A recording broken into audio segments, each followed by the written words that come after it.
கர்த்தருடைய பரிசுத்த நாமத்துக்கு ஸ்தோத்திரம் உண்டாவதாக. உங்கள் அனைவரையும் ஆண்டவரும் அருமை இரட்சகருமாயிருக்கிற இயேசு கிறிஸ்துவின் ஈடு இணையற்ற நாமத்தினாலே அன்போடு கூட வாழ்த்துகிறேன். நல்ல கர்த்தருடைய வார்த்தைகளை கேட்க கர்த்தர் நமக்கு அனுகிரகம் செய்தார். கர்த்தருடைய பரிசுத்த நாமத்திற்கு மகிமை உண்டாவதாக. நாம் தொடர்ந்து கர்த்தருடைய வசனத்திலிருந்து ஒரு சில பகுதிகளை இன்றைக்கு நாம் சிந்திக்க போகிறோம். அதற்கு முன்பதாக ஒரு பாடலின் ஒரு சரணத்தை நம்ம பாடலாம். கர்த்தர் நமக்கு உதவி செய்வார். ஈ மைனர். என் மீது அன்பு கூர்ந்து பலியானீர் சிலுவையிலே, எனக்காய் இரத்தம் சிந்தி கழுவி நீர் குற்றம் நீங்க. எத்தனை பேர் விசுவாசிக்கிறீங்க? என் மீது அன்பு கூர்ந்து பலியானீர் சிலுவையிலே, எனக்காய் இரத்தம் சிந்தி கழுவி நீர் குற்றம் நீங்க.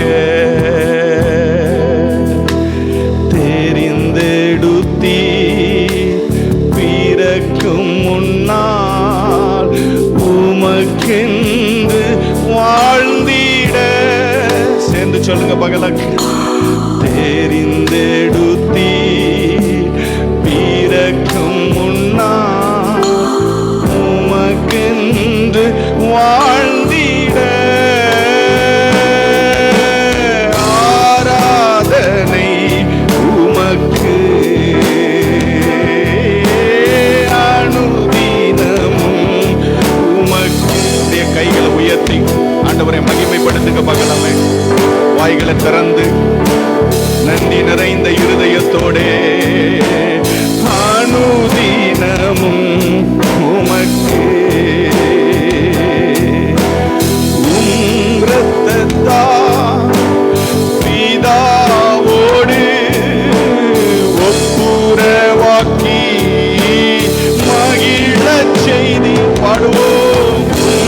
இரத்தத்தால் அல்லேலூயா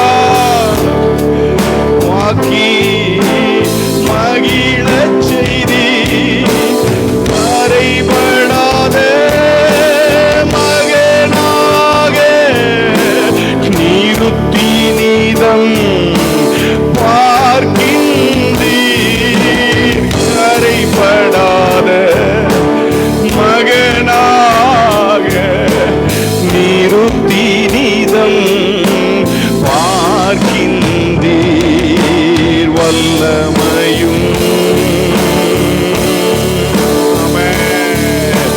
மகிமையும் க்ளோரி க்ளோரி க்ளோரி க்ளோரி தகப்பனே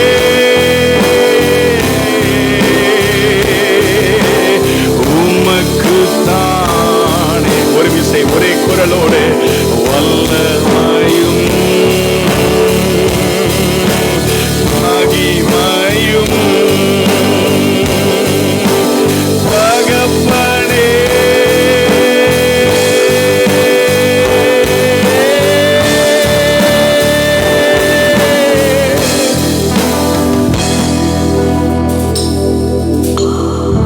உமக்கு தான்.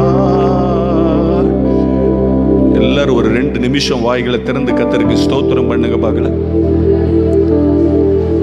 2 நிமிஷம். சிறியவர்கள் பெரியவர்கள் எல்லாரும் வாயை திறந்து உங்களால் ஆண்டவருக்கு எவ்வளவு ஸ்தோத்திரம் பண்ண முடியும், வாயை மூடி வைக்காம எவ்வளவு பெலனோட ஸ்தோத்திரம் பண்ண முடியும், எவ்வளவு மகிழ்ச்சியோட ஸ்தோத்திரம். வேற ஒண்ணு இல்லை, ஸ்தோத்திரம் பண்ண போகிறோம். அநேகருடைய ஸ்தோத்திரங்களினாலே தேவ கிருபை பெருகுகிறது. ஆமென். இன்றைக்கு இந்த சபையில தேவ கிருபை விளங்குகிறது. தேவ மகிமை வெளியரங்கமாய் இருக்கிறது. நீங்க வாயை திறந்து ஸ்தோத்திரம் பண்ணி பாருங்க. இப்ப தேவ தொடுதலை நீங்கள் உணர்வீர்கள். தேவ பிரசன்னம் உங்களை நெருக்கி ஏவுகிறது. உங்கள் ஆவிக்குள்ள, உங்கள் ஆத்துமாவுக்குள்ள, உங்கள் சரீரத்துக்குள்ள ஒரு விசேஷித்த வல்லமை ஆமென். நீங்க நல்ல வாயை திறந்து ஸ்தோத்திரம் பண்ணுங்க. சகோதரர்கள் ஸ்தோத்திரம் பண்ணுங்க, சகோதரிமார் ஸ்தோத்திரம் பண்ணுங்க, வாலிப தம்பிமார் தங்கச்சிமார் நல்ல வாயை திறந்து சத்தம் போட்டு தேவனை துதிக்கிறதுல சோர்ந்து போக கூடாது. தேவனை துதிக்கிறதுல அவர் நம்மிடத்தில் அன்பு கூர்ந்தார், நமக்காக ஜீவன் தந்தார், நம்மை தூக்கி எடுத்தார், நம்முடைய கரைகளை கழுவினார், நம்மை பரிசுத்தனாய் மாற்றினார், நம்மை நீதிமானாய் மாற்றினார், நம்மை தகுதிப்படுத்தினார், நம்மை அவரை ஆராதிக்கும்படி கூட்டி சேர்த்திருக்கிறார். அவரது அன்பு என்றும் உள்ளது.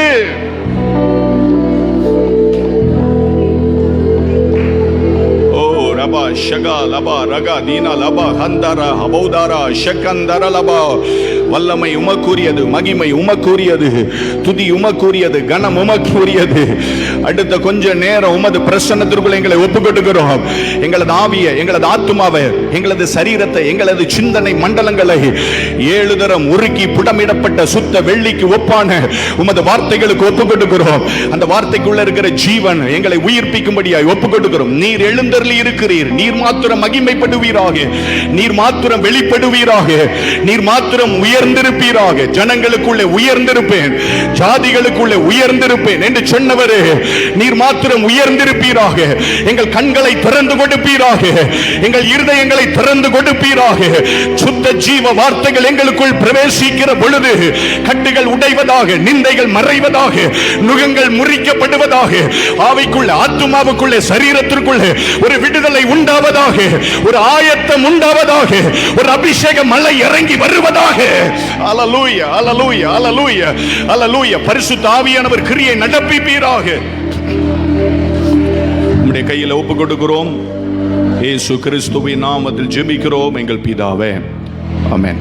நம்முடைய தியானத்திற்காக எபிரேயருக்கு எழுதின நிருபம் 13ஆம் அதிகாரம், எபிரேயருக்கு எழுதின நிருபம் 13ஆம் அதிகாரம், அதனுடைய 18வது வசனத்தை நாம் வாசிக்க கேட்போம். 311வது பக்கத்தில் எபிரேயர் 13ஆம் அதிகாரம் 18ஆம் வசனம். எங்களுக்காக வேண்டிக் கொள்ளுங்கள், எங்களுக்காக வேண்டிக் கொள்ளுங்கள், நாங்கள் நல் மனசாட்சி உள்ளவர்களாய் எல்லாவற்றிலும் யோக்கியமாய் நடக்க விரும்புகிறோம் என்று நிச்சயித்திருக்கிறோம். எல்லாவற்றிலும் யோக்கியமாய் நடக்க விரும்புகிறோம் என்று நிச்சயித்து இருக்கிறோம்.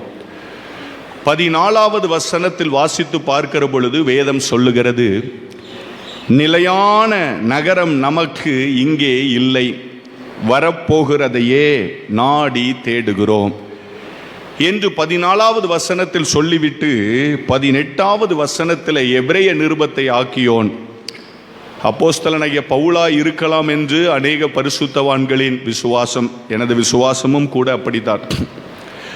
18வது வசனத்தில் அவர் சொல்லுகிறார், நாங்கள் நல் மனசாட்சி உள்ளவர்களாய் எல்லாவற்றிலும் யோக்கியம் உள்ளவர்களாய் நடக்க விரும்புகிறோம் என்று நிச்சயித்து இருக்கிறோம்.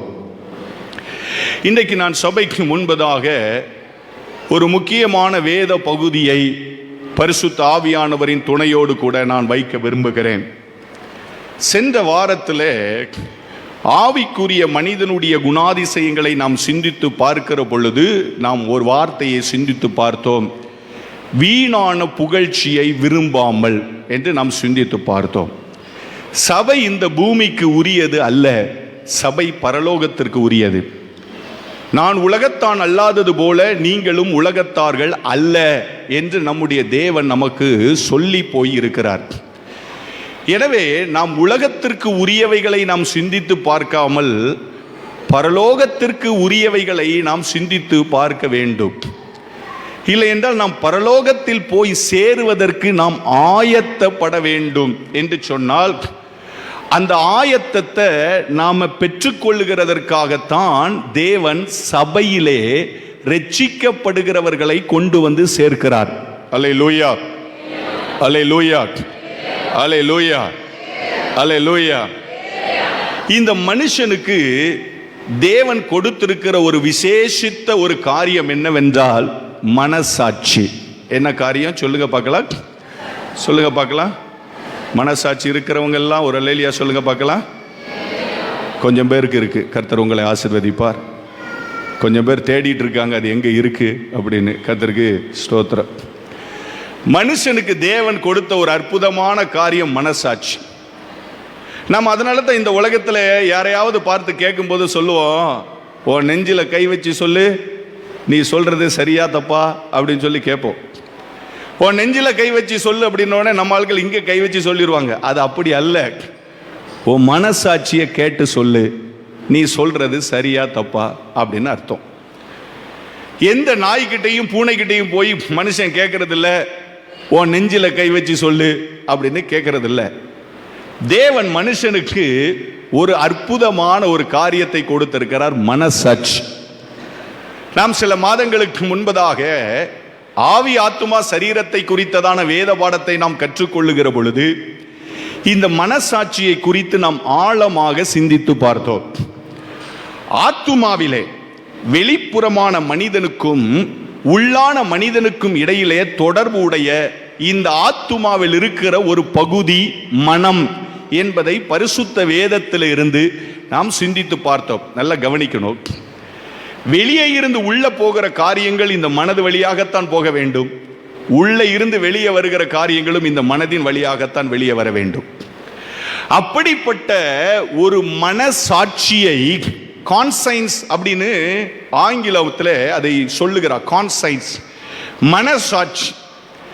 இந்த உலகத்தில் இருக்கிற மெடிக்கல் சயின்ஸால ப்ராப்பரா எக்ஸ்பிளைன் பண்ண முடியாத ஒரு காரியம் உண்டென்றால் அது மனசாட்சி. மனுஷனுக்கு சரீரத்தெல்லாம் அக்கு வேற ஆணி வேற பிரிச்சு எப்படி எப்படி இருக்கும்னு படம் போட்ட மருத்துவ உலகத்தால மனசாட்சிக்கு படம் போட முடியாது. ஸ்தோத்திரம். ஏனென்றால் இது தேவன் மனிதனுக்கு கொடுத்த ஒரு விசேஷித்த ஒரு காரியமாய் இருக்கிறது. கையில் உயர்த்தி ஒரு அல்லேலூயா சொல்லுங்க பார்க்கலாம். அல்லேலூயா, அல்லேலூயா. இந்த எபிரேய நிருபத்தை ஆக்கியோன் சொல்லுகிறார். நல்ல கவனமா கவனிக்கணும். எபிரேய நிருபத்தை ஆக்கியோன் சொல்லுகிறார், நிலையான நகரம் நமக்கு இங்கு இல்லை, வரப்போகிறதை நாங்கள் நாடி தேடுகிறோம் என்று சொல்லுகிற பொழுது அவர் சொல்லுகிறார், எனக்கு ஒரு விருப்பம் உண்டு. என்ன விருப்பம் என்றால், நல் மனசாட்சி உடையவனாய் எல்லா மனிதருக்கு முன்பதாகவும் நான் யோக்கியமானவனாய் நடந்து கொள்ள வேண்டும் ஐயா. எதுக்கு நல் மனசாட்சி உள்ளவனாய் ஒரு மனிதன் நடக்கணும்? ஏன் ஒரு மனிதன் மற்றவர்களுக்கு முன்பதாக யோக்கியமானதை செய்யணும் அப்படின்னா, நல் மனசாட்சி இல்லாமல் நிலையான நகரத்திற்கு மனிதன் கடந்து போக முடியாது. ஸ்தோத்திரம். பாஸ்டர் ஐயா பேசும்போது அதுல இருந்து அநேக காரியங்களை சொன்னார்கள். கைகளால் கட்டப்படாத ஒரு நிலையான நகரம் நமக்கு உண்டு அப்படின்னு சொல்லி அப்போஸ்தலனாகிய பவுல் கொரிந்து சபைக்கு சொன்ன வார்த்தைகளை நாம் கேட்டோம். நம்முடைய ஆண்டவராகிய இயேசு கிறிஸ்து யோவான் 14வது அதிகாரத்திலே அவர் கெட்டப் போகிற அந்த வாசஸ்தலத்தை குறித்து சொன்ன காரியங்களை நாம் கேட்டோம். நல்ல மனசாட்சி இல்லாமல் அந்த நிலையான நகரத்தை, அசைவில்லாத ராஜ்யத்தை ஒரு மனிதன் பெற்றுக்கொள்ள முடியும். அப்போ ஒரு மனிதன் அந்த அசைவில்லாத ராஜ்யத்திற்குள்ளே, அந்த பரலோக ராஜ்யத்திற்குள்ளே அவன் பிரவேசிக்க வேண்டும் என்றால் அவனுக்கு நல் மனசாட்சி அவசியமாய் இருக்கிறது. ஒரு கைகளை உயர்த்தி ஒரு அல்லேலூயா சொல்லுங்க பார்க்கலாமே. அல்லேலூயா, அல்லேலூயா. விசுவாசிகளுக்கு மனசாட்சியை குறித்த கவலை ரொம்ப அவசியமா இருக்கிறது. எனவே இன்றைக்கு நான் இந்த மனசாட்சியை குறித்து பரிசுத்த வேதத்திலிருந்து சில காரியங்களை உங்கள் மத்தியிலே நான் பகிர்ந்து கொடுக்க விரும்புகிறேன். வேத புஸ்தகம் இருக்கிறவர்கள் வேத புஸ்தகத்திலிருந்து அந்த வசனங்களை புரட்டி நாம வாசிக்கலாம். கர்த்தர் நமக்கு அனுகிரகம் செய்வாராக. அப்போஸ்தலனாகிய பவுல் ரோமருக்கு எழுதின நிருபம் 2வது அதிகாரத்தை நாம் திருப்பிக் கொள்ளுவோம். ரோமருக்கு எழுதின நிருபம் 2வது அதிகாரம் அதனுடைய 15வது வசனத்தை நாம் வாசிக்க கேட்போம். 209வது பக்கத்தில் அப்போஸ்தலனாகிய பவுல் ரோமருக்கு எழுதின நிருபம் 2ஆம் அதிகாரம் 15ஆம் வசனம். அவர்களுடைய மனசாட்சியும் கூட சாட்சி இடுகிறதினாலும்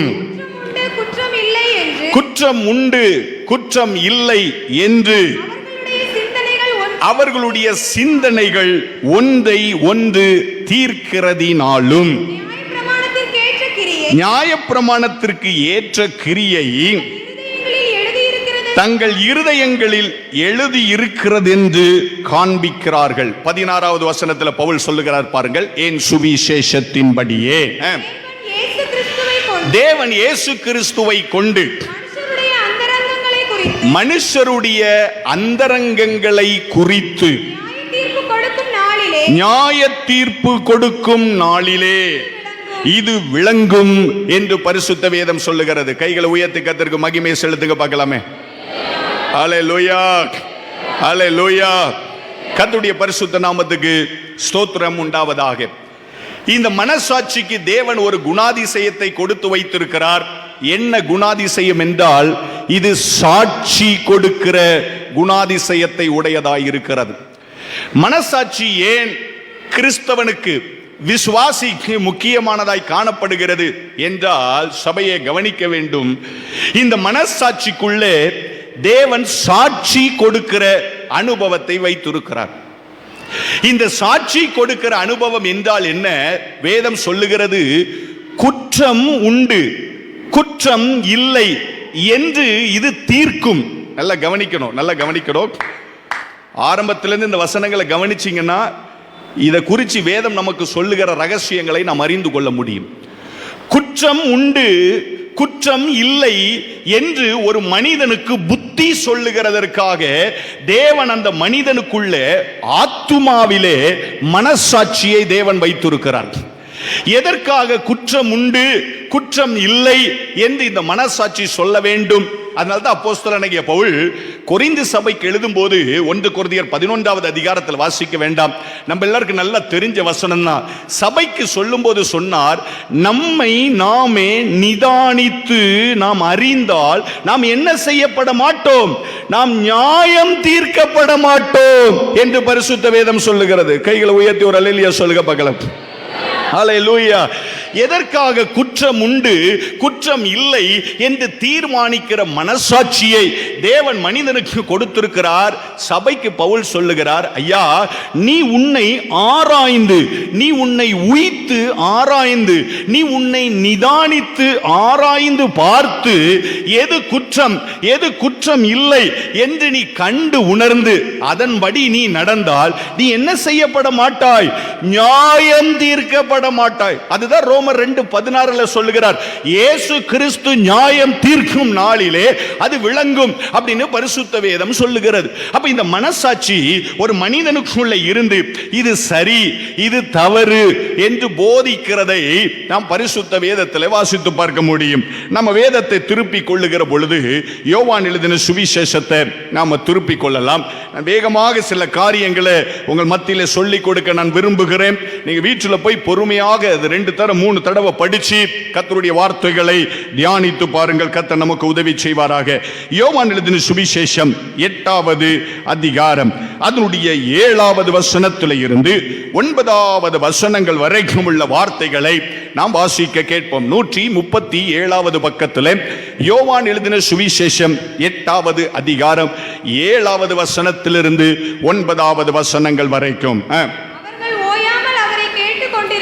அவர்கள் ஓயாமல் அவரை கேட்டுக்கொண்டு இருக்கையிலே அவர் நிமிர்ந்து பார்த்து, உங்களில் பாவம் இல்லாதவன், இந்த வார்த்தைகளை எல்லாம் நல்ல கவனிங்க, உங்களில் பாவம் இல்லாதவன் இவள் மேல் முதலாவது கல்லெறிய கடவன் என்று சொல்லி அவர் மறுபடியும் குனிந்து தரையிலே எழுதினார். அவர்கள் அந்த வார்த்தையை கேட்டபோது, இயேசுவின் வார்த்தையை கேட்டபோது தங்கள் மனசாட்சியினாலே கடிந்து கொள்ளப்பட்டு பெரியோர் முதல் சிறியோர் வரைக்கும் ஒவ்வொருவராய் போய்விட்டார்கள். இயேசு தனித்திருந்தார், அந்த ஸ்திரீ நடுவே நின்றாள் என்று பரிசுத்த வேதம் சொல்லுகிறது. கர்த்தருடைய பரிசுத்த நாமத்துக்கு ஸ்தோத்திரம் உண்டாகட்டும். நம்ம எல்லாருக்கும் இந்த வசனம் மிக நன்றாக தெரிந்த வசனம். அதனால இதை நான் அதிகமாக விளக்குவதற்கு நான் விரும்பவில்லை. கர்த்தருக்கு ஸ்தோத்திரம். வேதம் சொல்லுகிறது, கவனிச்சு பாருங்க. விபச்சாரத்திலே கையும் மெய்யுமாய் ஒரு ஸ்திரீ பிடிக்கப்பட்டாள், சாட்சிகளோடு பிடிக்கப்பட்டாள்.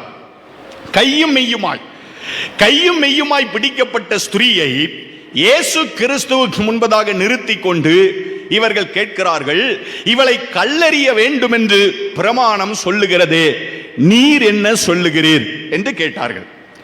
இயேசு ஒன்றும் சொல்லவில்லை, ஒரே ஒரு வார்த்தை சொன்னார், உங்களில் பாவம் இல்லாதவன் எவனோ அப்படின்னு சொன்னார். உங்களில் பாவம் இல்லாதவன் என்ற வார்த்தையை நாம் வாசித்து பார்க்கிற பொழுது விபச்சாரம் செய்யாதவன் எவனோ என்று நாம் நினைத்து விடக் கூடாது. பாவத்தை குறித்து வேதம் சொல்லுகிறது, நியாயப்பிரமாணத்தை மீறுகிறது பாவம்.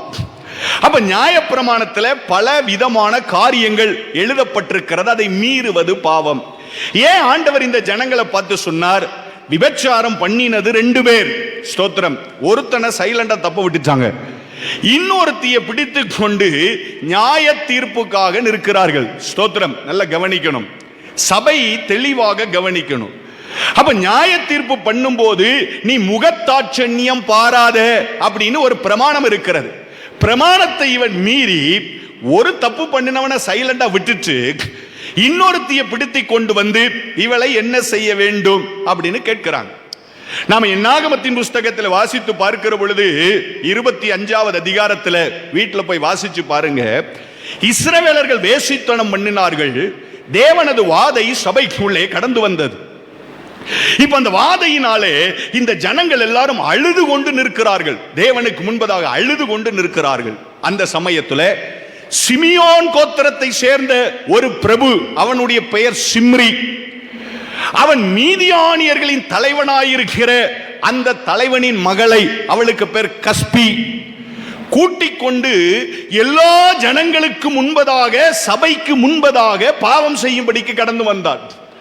சபை அழுதுகிட்டு இருக்கு, சபை பார்த்து கொண்டிருக்கிறது, சபை அழுது கொண்டிருக்கிறது, சபை பார்த்து கொண்டிருக்கிறது. ஒருவன் கூட அந்த சிம்ரிக்கும் அந்த கஸ்பிக்கும் விரோதமாக எழும்பவில்லை. ஆனால் வேதம் சொல்லுகிறது, அந்த நடுச்சபையிலே ஒருவன் உட்கார்ந்து இருந்தால் அவனுடைய பெயர் பினெகாஸ் என்று பரிசுத்த வேதம் சொல்லுகிறது. ஆரோனின் பேரன், ஆரோனின் குமாரனாகிய எலெயாசாரின் குமாரனாகிய பினெகாஸ், அவன் எழுந்து ஒரு ஈட்டியை கையில் பிடித்து கொண்டு அந்த கூடாரத்திற்கு போய் ஒரே குத்தாய் குத்தி போட்டானா. ஸ்தோத்திரம்.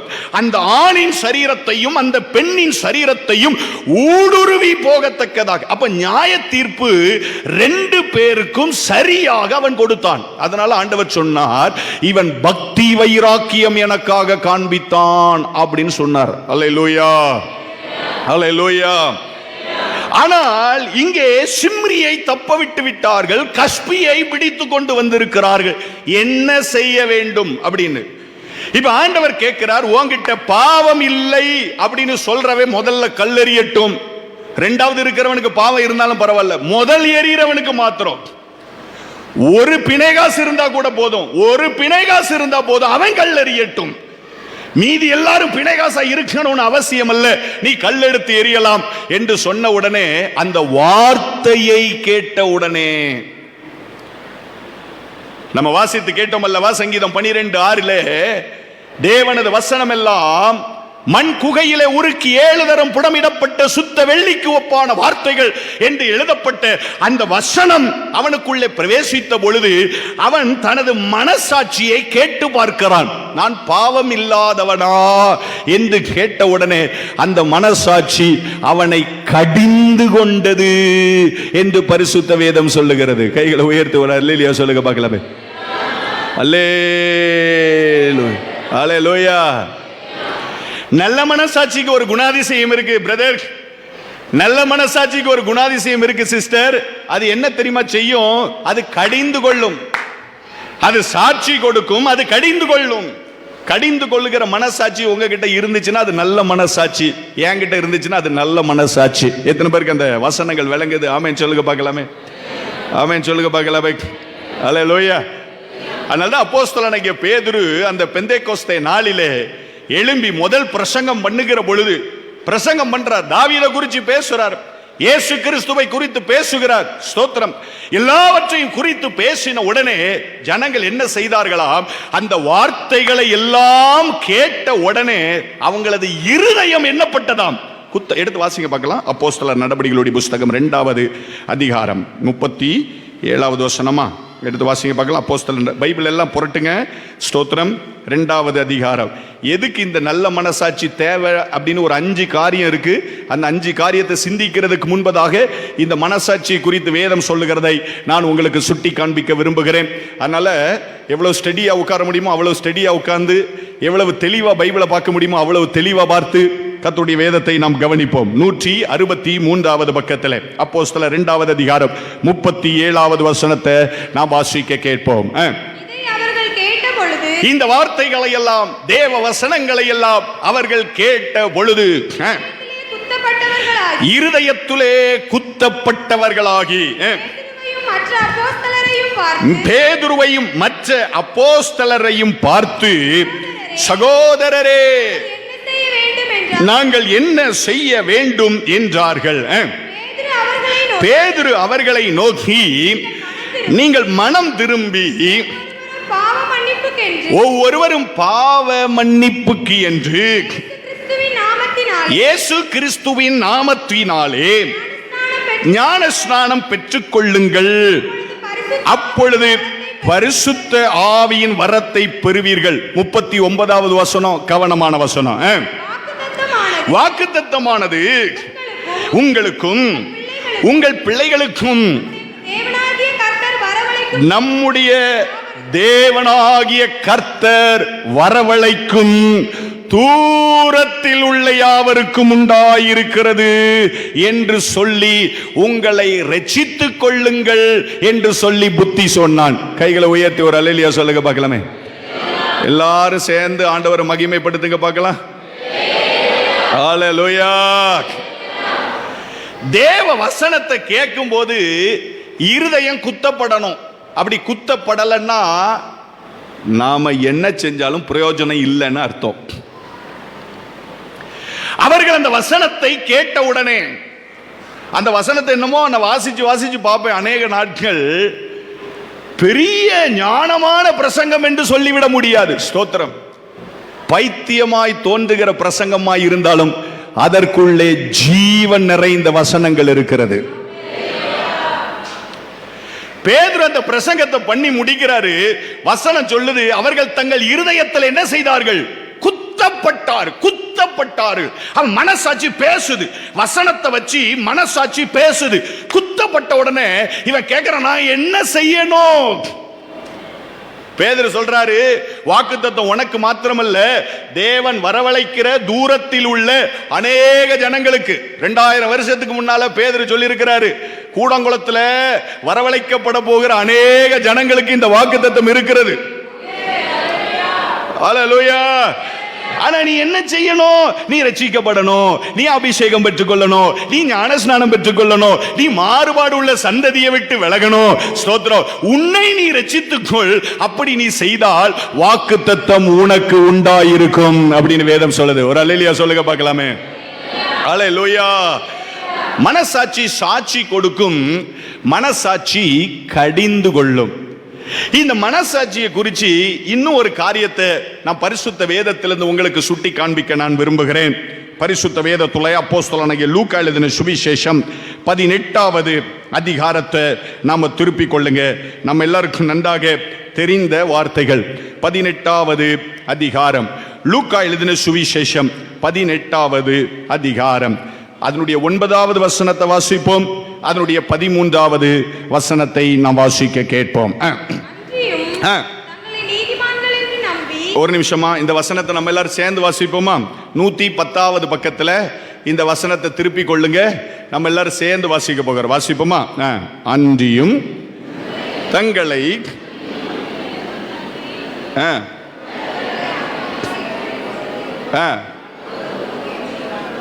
என்னொருக்க சேர்ந்து வாசிப்போமா? ரொம்ப முக்கியமான வசனம். ஸ்தோத்திரம். ரொம்ப முக்கியமானது, நமது ஆத்துமாவுக்கு பிரயோஜனமானது. வாசிங்க. அன்றியும் தங்களை நீதிமான்கள் என்று எண்ணி மற்றவர்களை அற்பமாய் எண்ணின சிலரை குறித்து அவர் ஒரு உவமையை சொன்னார். இப்ப 13வது வசனத்தை வாசிங்க. ஆயக்காரன் தூரத்தில் நின்று தன் கண்களையும் வானத்துக்கு ஏறெடுக்க துணியாமல் தன் மார்பிலை அடித்துக்கொண்டு, தேவனே பாவியாகிய என் மேல் கிருபையாயிரும் என்று சொன்னான். கைகளை உயர்த்தி ஒரு அல்லேலூயா சொல்லுங்க பார்க்கலாம். 2 பேர் தேவனது ஆலயத்துக்கு போறாங்க. ஸ்தோத்திரம். நல்லா கவனிக்கணும். 2 பேர் தேவனது ஆலயத்துக்கு போறாங்க. ஒருத்தன் தூரத்தில் நிற்கிறான், ஒருத்தன் பக்கத்தில் போயிட்டான். அதுதான் அர்த்தம். பக்கத்தில் போனவனுக்கு பேர் பரிசேயன். ஸ்தோத்திரம். 2 காரியத்தை பரிசேயன் இடத்துல தேவன் கண்டார். 1, அவன் தனக்கு தானே நீதிமான் என்று எண்ணிக்கொண்டான். 2வது, பக்கத்தில் இருக்கிறவன் அவன் ஒரு பொருட்டாவே நினைக்கல. இந்த 2 காரியமும் ஒரு மனுஷனுக்குள்ள இருந்துச்சுன்னா அவன் மனசாட்சி செயல்படாது. இவன் போய் சொல்றான், தேவன் இடத்துல போய் சொல்றான். ஸ்தோத்திரம். எப்படி சொல்றான்? தேவனே, நான் பரிகாரன் கிடையாது. நல்லா கவனிக்கணும். இந்த வசனத்துக்கு பிறத்தாலெல்லாம் பெரிய காரியங்கள் இருக்கு. நான் பரிகாரன் கிடையாது, நான் ஒருத்தகிட்ட இருந்து பறித்து கொண்டது கிடையாது. அப்படின்னா என்ன அர்த்தம்? நானே சுயமாக சம்பாதித்தது அப்படின்னு அர்த்தம். நானே செஞ்சது, நானே சம்பாதிச்சது. நான் அநியாயக்காரன் கிடையாது. அப்படின்னா என்ன அர்த்தம்? என்ன போல நியாயவான் இந்த உலகத்தில் யாரும் கிடையாது. அது சொல்றான், சுய நீதி. நான் அநியாயக்காரன் கிடையாது. அடுத்த வார்த்தை சொல்றான் பாருங்க, நான் யார் கிடையாது? நான் விபச்சாரக்காரன் கிடையாது. அப்படின்னா என்ன அர்த்தம்? என்ன போல பரிசுத்தவான் இந்த உலகத்தில் யாருமே கிடையாது. யாருகிட்ட போய் சொல்றான்? தேவனிடத்துல சொல்லுகிறான். சொன்னதோடு மாத்திரம் அல்லாமல் அடுத்தல சொல்றான். கவனிச்சு பாருங்க. வானத்தையும் பூமியையும் உண்டாக்கின தேவன், இருதயத்தின் நினைவுகளின் தோற்றங்களை அறிகிற தேவனிடத்துல போய் சொல்றான், நான் 2 தரம் உபவாசிக்கிறேன். நீ எதுக்கு உபவாசிக்கிற? வேதம் சொல்லுகிறது, தன்னைத்தான் தாழ்த்துகிறதற்காக அகாவா நதி அண்டையிலே உபவாசத்தை கூறுவித்தார்கள். உபவாசத்துக்கு நோக்கமே எதற்கு? தன்னை தேவனுக்கு முன்பதாக தாழ்த்துவதற்காக. ஆனா இவன் தேவனுக்கு முன்பதாக தன்னை பெருமையாய் பேசிக்கொண்டு தேவனிடத்துல சொல்றான், நான் 2 தரம் உபவாசிக்கிறேன், என் தசம பாகத்தை எல்லாம் சரியாக செலுத்துகிறேன் அப்படின்னு சொல்லிட்டு சொல்றான். பக்கத்துல ஒருத்தன் உட்கார்ந்து இருக்கிறான் பாருங்க, அவனை காட்டிலும், அவனை போல அல்ல, அவனை காட்டிலும் நான் மேலானவன். இப்ப தேவன் அவன் சொன்னதையும் கேட்கிறார், அவனையும் பார்க்கிறார். பக்கத்துல இன்னொருத்தன் இருக்கிறான், தூரத்தில் நின்று கொண்டு அவன் கண்களை வானத்திற்கு நேராக அவனுக்கு ஏறெடுக்க துணிவு இல்லை அப்படின்னு வசனம் சொல்லுங்க. அப்ப நல்லா கவனிச்சு பாருங்க. அவனுக்கு விருப்பம் இருக்கு, சபையே, அவனுக்கு விருப்பம் இருக்கு. எனக்கு ஒத்தாசை அனுப்புகிற பர்வதம், அதற்கு நேராக என் கண்களை ஏறெடுக்க வேண்டும் அப்படின்னு விருப்பம் இருக்கு. ஆனா என்ன இல்ல? சொல்லுங்க, என்ன இல்ல? சொல்லுங்க, என்ன இல்ல? துணிச்சல் இல்ல. ஒரு 2 தடவை சொல்லுங்க பார்க்கலாம். ஒரு 2 தடவை சொல்லுங்க பார்க்கலாம். விருப்பம் இருக்கிறது, ஆனா துணிச்சல் இல்ல. ஏன் துணிச்சல் இல்ல? அவனது மனசாட்சி உள்ள இருந்து பேசிக் கொண்டிருக்கிறது, இந்த பரிசுத்தமான தேவனுக்கு முன்பதாக நீ பாவியாய் இருக்கிறாய். அதனால இவன் எதுவுமே பேசவில்லை. தன் கண்களை வானத்துக்கு ஏறெடுக்க துணியாமல் தன் மார்பில் அடித்துக் கொண்டு சத்தம் போட்டு சொன்னான், தேவனே பாவியாகி என் மேல் கிருபையாயிரும். வசனம் சொல்லுகிறது, அவன் அல்ல, அவன் அல்ல, நான் பரிகாரன் அல்லன்னு சொன்னானே அவன் அல்ல, நான் அநியாயக்காரன் அல்ல என்று சொன்னானே அவன் அல்ல, நான் உபவாசம் பண்ணுகிறேன், தசம பாகம் செலுத்துகிறேன் என்று சொன்னானே அவன் அல்ல. இவன் நீதிமானாய் மாற்றப்பட்டான். எவனது மனசாட்சி கிரியை செய்கிறதோ அவன் கிறிஸ்துவினாலே நீதிமானாய் மாற்றப்படுவான். ஐயா, நம்ம மனசாட்சி சாட்சி கொடுக்கணும். நம்ம மனசாட்சி கடிந்து கொள்ளணும். நம்ம மனசாட்சி நம்மை நீதிக்கு நேராக நடத்தணும். அதுக்குன்னா தேவன் மனசாட்சியை இந்த உலகத்தில் தந்திருக்கிறார். அப்படிப்பட்ட மனசாட்சியை அப்படிப்பட்ட மனசாட்சியை அப்போஸ்தலனாகிய பவுல் சொல்றார் பாருங்க. தீமோத்தேயுவுக்கு எழுதின முதலாவது நிருபம். நல்லா கவனிக்கணும், நான் வரிசையா அந்த வார்த்தைகளை சொல்லி கொண்டு போகிறேன். முதலாவது நிருபம் 1 தீமோத்தேயு 4வது அதிகாரம் 288வது பக்கத்தில். சபையே கவனிங்கள். 1 தீமோத்தேயு 4வது அதிகாரம் அதனுடைய முதலாவது வசனத்தை எடுத்து நாம் வாசிக்க கேட்போம். ஆகிலும் ஆவியானவர் ஓப்பனாய் சொல்லுகிறபடி, வெளிப்படையாய் சொல்லுகிறபடி, பிற்காலங்களிலே மனசாட்சியிலே சூடுண்ட பொய்யருடைய மாயத்தினாலே சிலர் வஞ்சிக்கிற ஆவிகளுக்கும் பிசாசுகளின் உபதேசங்களுக்கும் செவி கொடுத்து விசுவாசத்தை விட்டு விலகி போவார்கள் என்று ஒரு எச்சரிக்கை கொடுக்கப்பட்டிருக்கிறது. நல்ல இந்த கர்த்தருடைய வசனத்தை கவனிச்சு பார்க்கணும். தீமோத்தேயுவுக்கு அப்போஸ்தலனாகிய பவுல் சொல்லுகிற பொழுது, சபையை கவனிங்க, தேவன் நமக்கு கொடுத்த சாட்சி கொடுக்கிற மனசாட்சியை, கடிந்து கொள்ளுகிற மனசாட்சியை, நீதிக்கு நேராய் நடத்துகிற மனசாட்சியை சில பேர் என்ன பண்ணிடுவாங்களாம், சூடு போட்டுருவாங்க. என்ன பண்ணிடுவாங்க? ஒரு 3 தடவை சொல்லுங்க பார்க்கலாம். பக்கத்தில் இருக்கிறவங்கள பார்த்து சொல்லுவாங்க, சூடு போட்டுருவாங்க. சொல்லுங்க பார்க்கலாம். என்ன திரும்பவே மாட்டேங்கிறிய? இது தமிழ் பைபிள்ல சூடு அப்படின்னு எழுதப்பட்டிருக்கு. ஆங்கில பைபிள்ல சியர்டு அப்படின்னு வார்த்தை எழுதப்பட்டிருக்கு. உணர்வற்று அப்படின்னு எழுதப்பட்ட சியர்டு, உணர்வற்று. நான் இந்த சூடு போட்டிருக்கிறது அப்படின்னு உடனே அந்த வசனத்தை யோசிச்சு பார்த்தேன். பொதுவாக இந்த பெரிய மெட்ரோபாலிட்டன் சிட்டிஸ்லாம், சென்னை, மும்பை, கல்கத்தா, டெல்லி, இந்த மாதிரி இடங்கள்லாம் நிறைய ஆட்டோ ஓடும். இந்த ஆட்டோலெல்லாம் மீட்டர் வச்சிருப்பாங்க, கேலிபிரேட் பண்ண மீட்டர் வச்சிருப்பாங்க. ஏறின உடனே மீட்டரை போடுவாங்க, இறங்குற இடம் வந்த உடனே மீட்டரை தட்டி விடுவாங்க. அந்த மீட்டர்ல என்ன காசு இருக்கோ அதை கொடுத்தா போதும். மீட்டர் வந்து சரியா வேலை செய்யும்.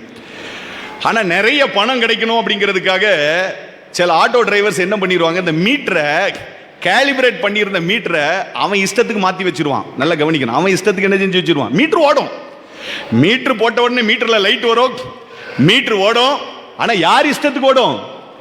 அரசாங்க இஷ்டத்துக்கு அல்ல, அவனது இஷ்டத்துக்கு ஓடும். அந்த மீட்டருக்கு பேர் தான் சூடு போட்ட மீட்டர். மனசாட்சிய தேவன் கொடுத்திருக்கிறார், தேவனது இஷ்டத்தின்படி மனசாட்சி கிரியை செய்வதற்காக.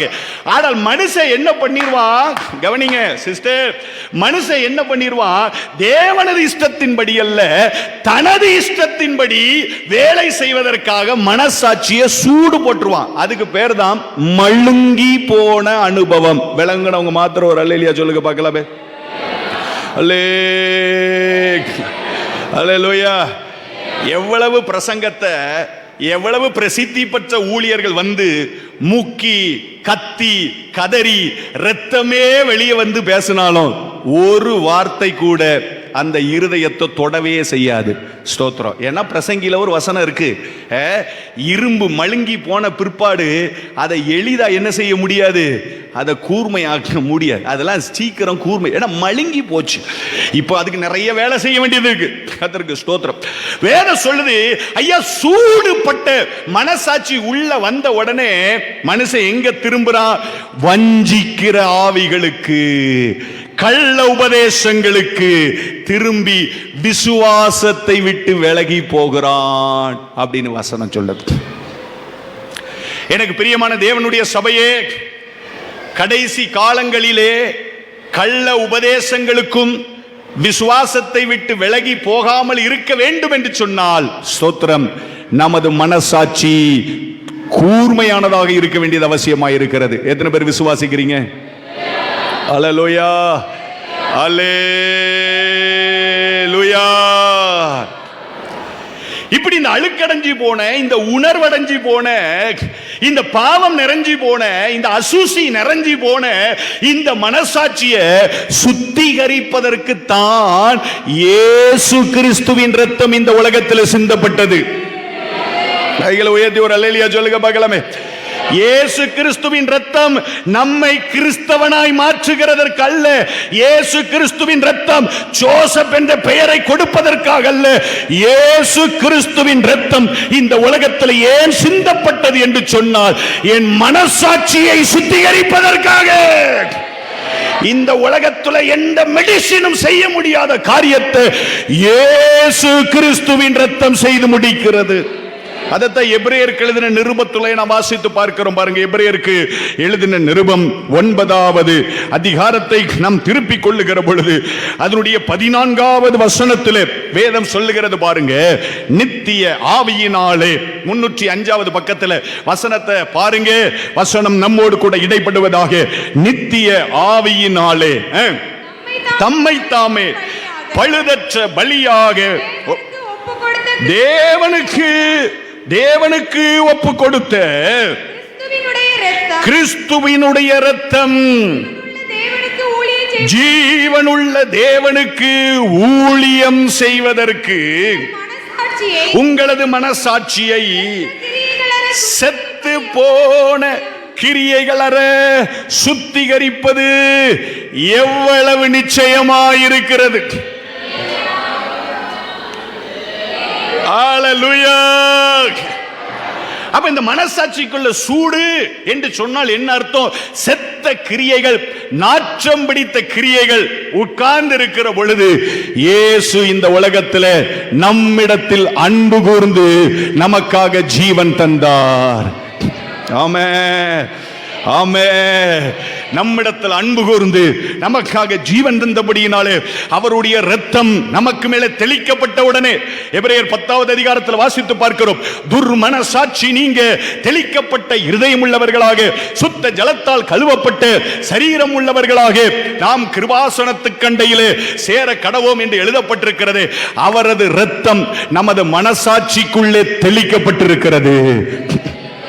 விசுவாசிக்கிறவங்க விசுவாசிக்கிறவங்க விசுவாசிக்கிறவங்க இப்ப என் மனசாட்சி கேலிபரேட் பண்ணப்பட்டிருக்கு. நான் விரும்புகிறபடி அல்ல, என் மனசாட்சி என்ன செய்யப்பட்டிருக்கிறது? கேலிபரேட் பண்ணப்பட்டிருக்கிறது. அது எதனால உண்டாயிற்று? இயேசு கிறிஸ்துவின் இரத்தத்தினாலே உண்டாயிற்று. அப்ப அப்போஸ்தலனாகிய பவுல் எபேசு சபைக்கு சொல்றாரு, எபேசியர் 1:13, நீங்கள் உங்கள் ரட்சிப்பின் வசனமாகிய சுவிசேஷ வசனத்தை கேட்டு விசுவாசிகளான போது நீங்கள் பரிசுத்த ஆவியினாலே முத்திரை போடப்பட்டீர்களே அப்படின்னு எபேசியர் 1:13 சொல்லுகிறார். அப்ப வசனத்தை கேட்கிற பொழுது நல்ல கவனிக்க, இயேசு கிறிஸ்துவின் இரத்தம் உள்ள பிரவேசிக்கிற பொழுது மனசாட்சி சுத்திகரிக்கப்பட்ட உடனே பரிசுத்த ஆவியானவரை தேவன் நமது இருதயங்களுக்குள்ளே அனுப்பி கொடுக்கிறார். ஆமென். ரொம்ப கோரான வசனங்கள் கலாத்தியர் 4:6 நாம் அப்படிதான் வாசித்து பார்க்கிறோம். பரிசுத்த ஆவியானவர் நமக்குள்ள வருகிறதற்கு அநேக காரியங்கள் இருக்கிறது. அதுல இந்த மனசாட்சி சம்பந்தப்பட்ட ஒரு காரியமும் இருக்கு. அப்போஸ்தலனாகிய பவுல் ரோமருக்கு எழுதின நிருபம் 9வது அதிகாரத்தை நாம திருப்பிக் கொள்வோம். 217வது பக்கத்தில் ரோமருக்கு எழுதின நிருபம் 9வது அதிகாரம் 2வது வசனத்தை நாம் வாசிக்க கேட்போம். நான் சொல்லுகிறது பொய் அல்ல, கிறிஸ்துவுக்குள் நான் உண்மையை சொல்லுகிறேன் என்று பரிசுத்த ஆவிக்குள்ளே என் மனசாட்சி எனக்கு சாட்சியாயிருக்கிறது என்று அப்போஸ்தலனாகிய பவுல் சொல்லுகிறார். கைகளை உயர்த்தி ஒரு அல்லேலூயா சொல்லுங்க பார்க்கலாமே. அல்லேலூயா, அல்லேலூயா. ஐயா, நான் ரட்சிக்கப்பட்ட உடனே, ஐயா நான் கழுவப்பட்ட உடனே, சபையே நான் சுத்திகரிக்கப்பட்ட உடனே எனக்குள்ள வருகிற பரிசுத்த ஆவியானவர் இப்ப என்ன செய்கிறார்? என் மனசாட்சி கூட சேர்ந்து எனக்கு எப்படிப்பட்ட சாட்சியை கொடுக்கிறார்? நீ தேவனுடைய பிள்ளையாயிருக்கிறாய் என்று சாட்சி கொடுக்கிறார். அப்படிதானே ரோமர் 8 அப்போஸ்தலனாகிய பவுல் சொல்றார். ரோமர் 8:16 எடுத்து வாசிச்சு பாருங்க. ரோமர் 8:16, நாம் தேவனுடைய பிள்ளைகளாய் இருக்கிறோம் என்று ஆவியானவர் தாமே நம்முடைய ஆவியுடனே கூட சாட்சி கொடுக்கிறவராயிருக்கிறார். இப்ப நான் உங்கள்ட்ட ஒரு மோசமான ஒரு கேள்வி கேட்கிறேன். உங்க மனசாட்சியை கேட்டு சொல்லுங்க, எத்தனை முறை ஆவியானவர் நீ தேவனது பிள்ளைதான் அப்படின்னு சொல்லி சாட்சி கொடுத்திருக்கிறார்? ஐயோ ஸ்தோத்திரம். சபையே நாம் ஆயத்தமாக வேண்டியது அவசியமாக இருக்கு. நம்ம ஆயத்தமாகணும் ஐயா. சுத்திகரணம் அப்படிங்கிறது ஒரு நாளோடு முடிந்து போகிற காரியம் அல்ல. ஒரு நாள் நம்ம ரட்சிக்கப்பட்டோம், ஒரு நாள் கண்ணீர் விட்டோம், ஒரு நாள் ஜெபம் பண்ணினோம், ஒரு நாள் பாவ மன்னிப்பு நிச்சயத்தை பெற்றுக்கொண்டோம், அதோட முடிஞ்சு போச்சு. அப்படி அல்ல. முடிவு பரியந்தம் நிலைநிற்கிறவன். முடிவு பரியந்தம். ஏன்னா நம்ம எங்க இருக்கோம்? அழுக்கு நிறைஞ்ச உலகத்துக்குள்ள இருக்கிறோம். என்னதான் இந்த சட்டை நல்ல வெள்ளையா இருக்கு, நல்லா துவைச்சி நல்ல கம்ஃபர்ட் எல்லாம் போட்டு நல்ல அயன்லாம் பண்ணி வெள்ளையா இருந்தாலும் இந்த சட்டை எல்லா நாளும் எப்படி இருக்காது? வெள்ளையா இருக்காது. ஏன்னா நான் அழுக்கு நிறைஞ்ச உலகத்துக்குள்ள வாழ்றேன். இப்ப வீட்டில் போய் சட்டையை கலத்தி போடும்போது என்னுடைய காலர் எல்லாம் கலர் மாறி இருக்கும். இந்த சட்டையை நான் இன்னொரு நாள் போட்டுட்டு இருந்தேன் அப்படின்னா என்னை அறியாமலே இந்த சட்டையில என்ன உண்டாயிரும்? அழுக்குகள் உண்டாயிரும். அப்ப ஏன் வேலை என்ன? ஒவ்வொரு நாளும் இந்த சட்டையை கலற்றி பார்த்து இதில் அழுக்கு இருக்கிறதா அழுக்கு இல்லையா என்பதை என் மனசாட்சியிட கேட்டு தெரிந்து கொண்டு அதில் அழுக்கு இருக்கும் என்றால் இயேசு கிறிஸ்துவின் இரத்தத்தினாலே அதை கழுவி சுத்திகரிக்க வேண்டும். இருக்கீங்களா இல்லையா? அதனால வேதம் வெளிப்படுத்தின விசேஷத்திலே வேதம் சாட்சி கொடுக்கிறது. இவர்கள் தங்கள் வஸ்திரத்தை எதிலே தோய்த்து வெளுத்தார்கள்? ஆட்டுக்குட்டியின் ரத்தத்தில் தோய்த்து வெளுத்தார்கள். ஐயா, ஒரு சுத்த மனசாட்சி, ஒரு நல்ல மனசாட்சி ஒரு மனுஷனுக்குள்ள இருந்துச்சுன்னா சொல்ல முடியாத சந்தோஷம் அவன் ஜீவிதத்தில் இருந்து கொண்டே இருக்கும். அதை நம்ம ஒரு பழைய பாட்டு பாடுறோம்ல, பாவங்கள் சாபங்கள் ரோகங்கள் எல்லாவற்றையும் என்ன செஞ்சிட்டார்? பரிகரித்தார். 5 மேஜர் பிடிக்கும், 5 பேர். ஏன் இந்த மனசாட்சி சுத்தமா இருக்கணும்? எதுக்கு விசுவாசிக்கு தேவை அப்படின்னு இப்ப அடுத்தால பார்க்க போறோம். பாவங்கள் சாபங்கள் ரோகங்கள் எல்லாம் பரிகரித்தாரே. பாவங்கள் சாபங்கள் ரோகங்கள் எல்லாம் பரிகரித்தாரே.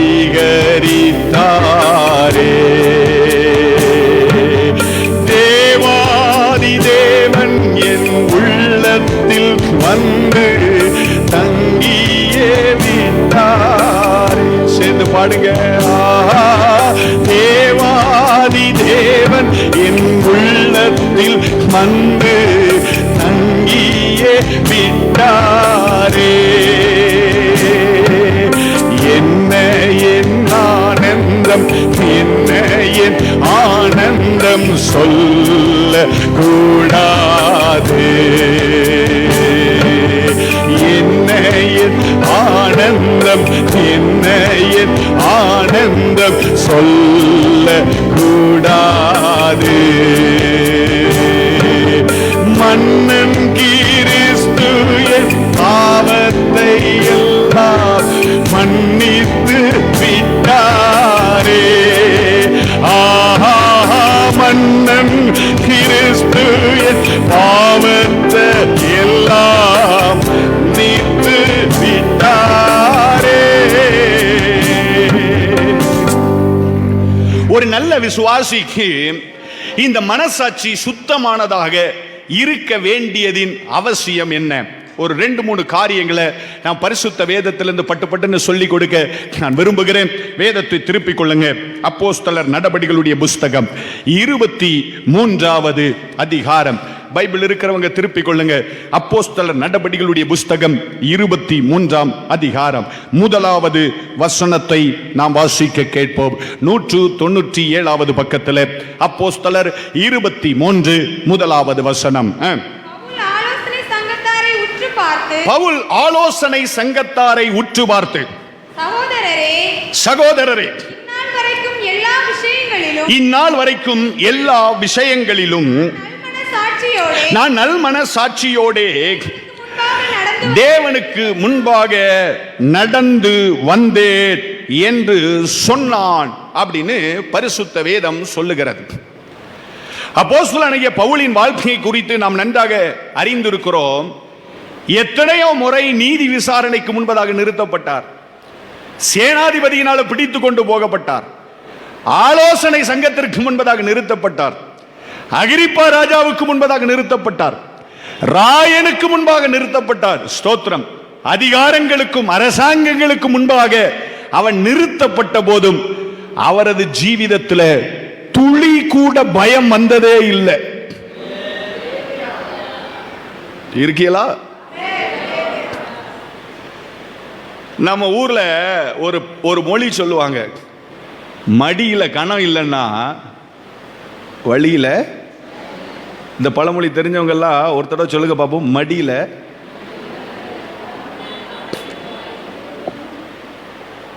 உங்கள் பொன்னான வாயை திறந்து ஒரு தடவை சொல்லுங்க பார்க்கல. மடியில கணம் இல்லைன்னா வழியில என்ன இல்லை? பயம் இல்லை. அது ராஜாவா இருக்கட்டும், அது சேனாதிபதியா இருக்கட்டும் ஐயா, அது எந்த அரசாங்கமா இருக்கட்டும் ஐயா, கிறிஸ்துவின் நிமித்தம் அவன் தண்டிக்கப்படுவதற்காக முன்னால நிற்கிற பொழுது பவுல் தைரியமா சாட்சி கொடுக்கிறார். நான் எல்லா காரியங்களிலும் நல் மனசாட்சியோடு கூட நடந்து வந்தேன். ஒரு கிறிஸ்தவனுக்கு, ஒரு விசுவாசிக்கு இருக்க வேண்டிய முதல் காரியம் தைரியம். அந்த தைரியம் எப்ப தெரியுமா வரும்? நல்ல மனசாட்சியோடு ஒருவன் வேலை செய்தால் அவனுக்கு அந்த தைரியம் நிச்சயமாக வரும். தானியேல் தீர்க்கதரிசன புஸ்தகத்தில், நான் நிறுத்தின சிலையை பணிந்து கொள்ளாவிடில் உன்னை அக்கினி சூளைக்குள்ள பிடித்து போடுவேன் அப்படின்னு சொன்ன போது எத்தனையோ யூதர்கள் இருந்தார்கள், எத்தனையோ பேர் ராஜாவின் அரண்மனையிலே வேலை செய்தவர்கள் இருந்தார்கள். 3 பேர் மட்டும் சொன்னார், ஸ்தோத்திரம், நான் ஆராதிக்கிற கர்த்தர் என்னை தப்புவிக்க வல்லவராய் இருக்கிறார். அப்படியே அவர் என்ன தப்புவியாமற் போனாலும் நீ நிறுத்தின சிலையை நாம் பணிந்து கொள்ள முடியாது, இது ராஜாவாகிய உமக்கு தெரிவதாக. இப்படி சொல்றதுக்கு எத்தனை பேருக்கு தைரியம் இருக்கு?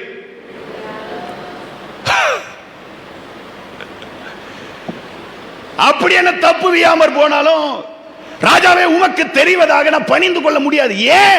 அவனுக்குள்ள அந்த தைரியம் இருந்தது என்றால் இவனுக்குள்ளே ஒரு பிரதிஷ்டை இருந்தது. தானியேலும் இந்த 3 பேர் சேர்ந்து ராஜாவின் போஜனத்தினாலே தங்களை தீட்டு படுத்தல் ஆகாது என்று தீர்மானம் பண்ணி வச்சிருந்தாங்க. ராஜாவின் போஜனம்னா என்ன? விக்கிரகத்துக்கு படைக்கப்பட்ட போஜனம். ஸ்தோத்திரம்.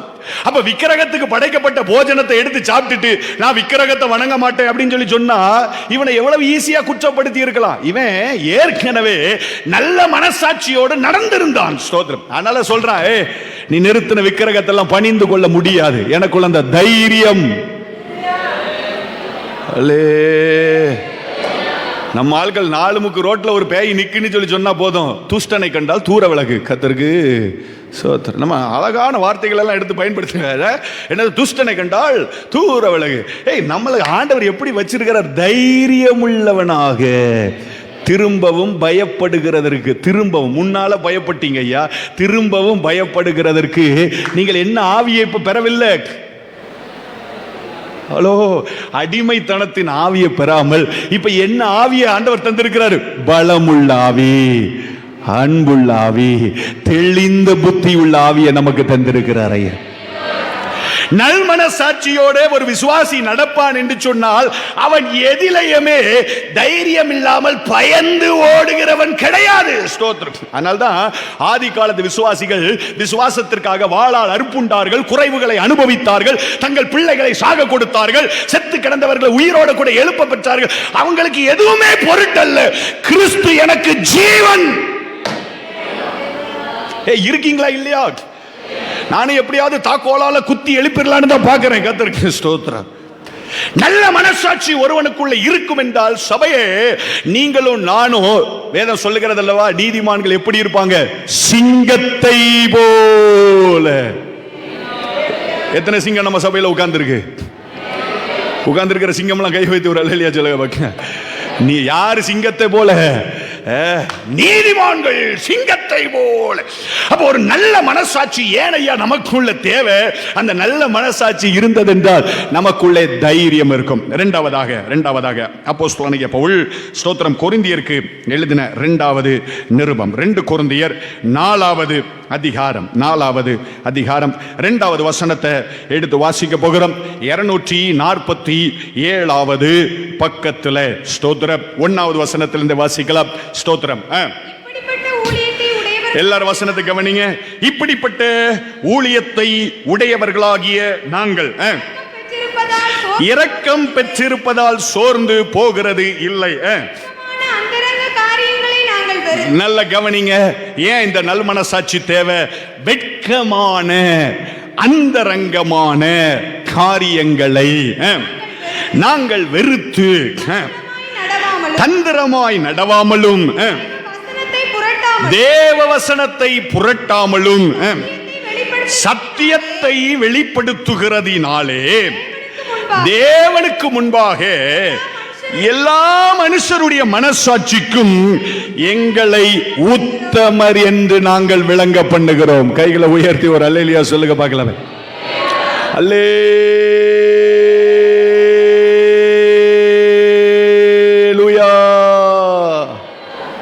அப்பா, ஒரு நல்ல மனசாட்சி ஒரு விசுவாசிக்கு ஏன் தேவை? வசனம் சொல்லுது, பவுல் சொல்றார், சபையே கவனிக்கணும். சில காரியங்கள் வெளியரங்கமாய் நடக்காது. எங்க நடக்கும்? அந்தரங்கத்தில் நடக்கும். அந்தரங்கத்தில் நடக்கிற சில காரியங்கள் யாருக்கும் தெரியாது. 4 சுவருக்குள்ள நடக்கும், யாருக்கும் தெரியாது. ஆனால் அதனுடைய முடிவு என்ன? வெட்கம் நிறைஞ்ச அனுபவங்கள் அந்த அந்தரங்க காரியத்தில் நடக்கும். அப்பதான் வேதம் சொல்லுது, எனக்குள்ள நல்ல மனசாட்சி இருக்கிறபடியினால அந்த அந்தரங்க காரியங்களை வெறுத்து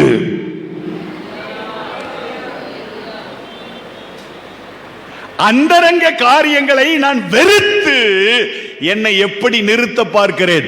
உத்தமன் என்று நிறுத்த பார்க்கிறேன். கைகளை உயர்த்தி ஒரு அல்லேலூயா சொல்லுங்க பார்க்கலாம். அல்லேலூயா.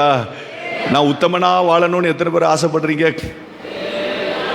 சும்மா ஆசை தானே. பவுல் அதான் சொன்னார், விருப்பப்படுகிறோம் என்று நிச்சயித்திருக்கோம். ஆசையாவது படுங்க. ஸ்தோத்திரம். நான் உத்தமனா வாழ்றேன்னு எத்தனை பேர் ஆசைப்படுறீங்க? இந்த ரோல நிறைய பேருக்கு ஆசையே இல்லை பாருங்க. ஸ்தோத்திரம். நான் உத்தமனா வாழணும்னு எத்தனை பேருக்கு ஆசை இருக்கு? அதுக்கு நல்ல மனசாட்சி வேணும். நல்ல மனசாட்சி இருந்ததென்றால் வெட்கமான காரியங்கள் வரும்போது சொல்லும், வேண்டாம், தப்பிரு. யோசேப்புக்கு சொல்லிச்சு, தப்பிரு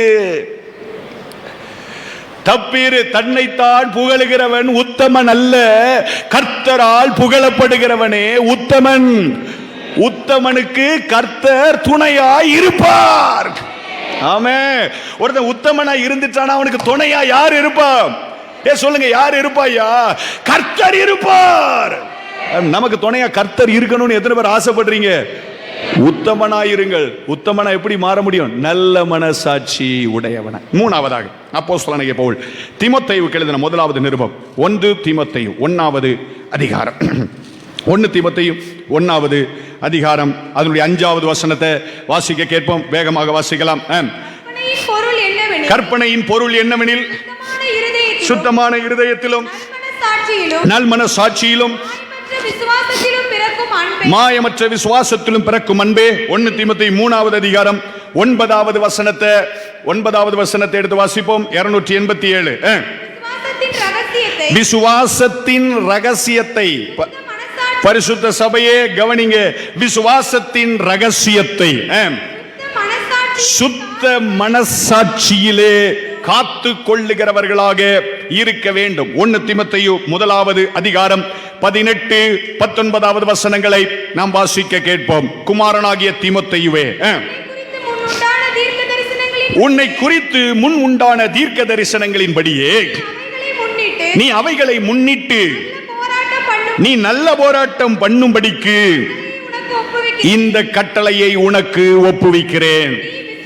நீ விசுவாசமும் நீ நல் மனசாட்சியும் உடையவனாய் இரு. இந்த நல் மனசாட்சியை சிலர் தள்ளிவிட்டு விசுவாசமாகிய கப்பலை சேதப்படுத்தினார்கள். எனக்கு ஏன் நல்ல மனசாட்சி தேவைன்னா, என் விசுவாசம் கெட்டு போகாமல் இருக்கணும். கைகளை உயர்த்தி ஒரு அல்லேலூயா சொல்லுங்க பார்க்கலாம். விசுவாசிகள்லாம் ஒரு அல்லேலூயா சொல்லுங்க. விசுவாசிக்கிறவங்க எல்லாம் ஒரு அல்லேலூயா சொல்லுங்க. கெட்டு போகாத விசுவாசம் இருக்கிறவங்க எல்லாம் ஒரு அல்லேலூயா சொல்லுங்க. கர்த்தர் நல்லவர். பவுல் சொல்ற தீமோத்தேயுவுக்கு, தம்பி உத்தமகுமாரன் இல்லையா, சொல்ற தம்பி 2 காரியம் வேணும் உனக்கு. நல்ல மனசாட்சி வேணும், விசுவாசம் வேணும். நம்ம எல்லாம் விசுவாசத்தை குறிச்சு மணிக்கணக்கு பேசிட்டோம். ஸ்தோத்திரம். நம்ம சபையில விசுவாசத்தை குறிச்சு எக்கச்சக்க வார்த்தைகள் நாள் கணக்கு பேசியாச்சு. ரொம்ப வருஷத்துக்கு முன்னால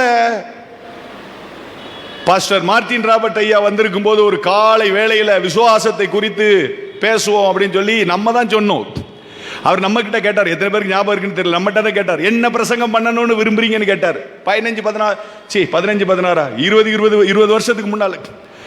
அப்ப நம்ம சபையில இருந்து தான் ஒரு குரல் வந்துச்சு, விசுவாசத்தை குறித்து பேசுங்க ஐயா அப்படின்னு. 1.5 மணிக்கூர் விசுவாசத்தை குறித்து பேசினார். இன்னைக்கு ஞாபகம் இருக்கு அந்த வசனம். மணி கணக்கு பேசியாச்சு. பவுல் சொல்றாரு, நீ விசுவாசம் உடையவனாய் இருப்பது நல்லது, கூட என்ன வேணும், நல் மனசாட்சி வேணும்.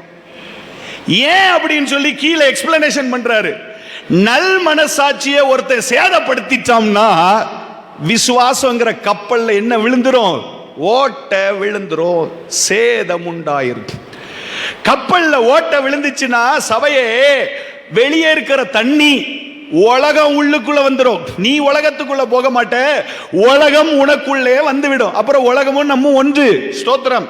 வேதம் என்ன சொல்லுகிறது, நீங்கள் பிரித்தெடுக்கப்பட்டவர்களாய். வேதம் என்ன சொல்லுகிறது, நீங்கள் அசுத்தமானதை தொடாமல். வேதம் என்ன சொல்லுகிறது, கிறிஸ்துவாக்கும் பேலியாளுக்கும் இசைவேது, தேவனது ஆலயத்துக்கும் விக்கிரகத்துக்கும் சம்பந்தம் ஏது. வேதம் என்ன சொல்லுகிறது, நாம பிரித்து எடுக்கப்பட்ட ஜீவிதம் செய்ய வேண்டும் அப்படின்னு வேதம் சொல்லுது. அப்படின்னா எப்படி ஒரு மோசே கீழ் பூசப்பட்ட நாணற்பட்டியில வைக்கப்பட்டானோ, எப்படி ஒரு நோவாவின் குடும்பமும் ஸ்தோத்திரம் பேழைக்குள்ளே மறைக்கப்பட்டார்களோ, அப்படி நமது ஜீவிதம் விசுவாசத்திற்குள்ளே மறைக்கப்பட வேண்டும். விசுவாசம் என்பது வேலைக்காக அல்ல, கல்யாணத்துக்காக அல்ல, பிள்ளை குட்டிகளுக்காக அல்ல, பணத்துக்காக அல்ல. விசுவாசம் என்பது நித்திய ஜீவனை பெற வேண்டும் என்பதற்காக. தயவு செஞ்சு விசுவாசியும் சபையும் நினைக்கணும், ஐயா வியாதியிலிருந்து சுகம் பெறதுக்காக அல்ல விசுவாசம். அது தேவைதான், அதுவல்ல விசுவாசம். எப்படியாவது கர்த்தர் என்ன உயர்த்திடுவார், அதுவல்ல விசுவாசம். என் விசுவாசம் என்னவென்றால், அவர் வருகிற பொழுது எனது ஆவியை, என் ஆத்துமாவை, என் சரீரத்தை அவர் சுத்திகரித்து அவரோடு கூட என்னை சேர்த்துக் கொள்ளுவார். அதுதான் விசுவாசம். அந்த விசுவாசத்திற்குள்ள ஓட்டை விழாமல் இருக்க வேண்டும் என்றால் நல்மனசாட்சி விசுவாசிக்கு அவசியமாய் இருக்கிறது.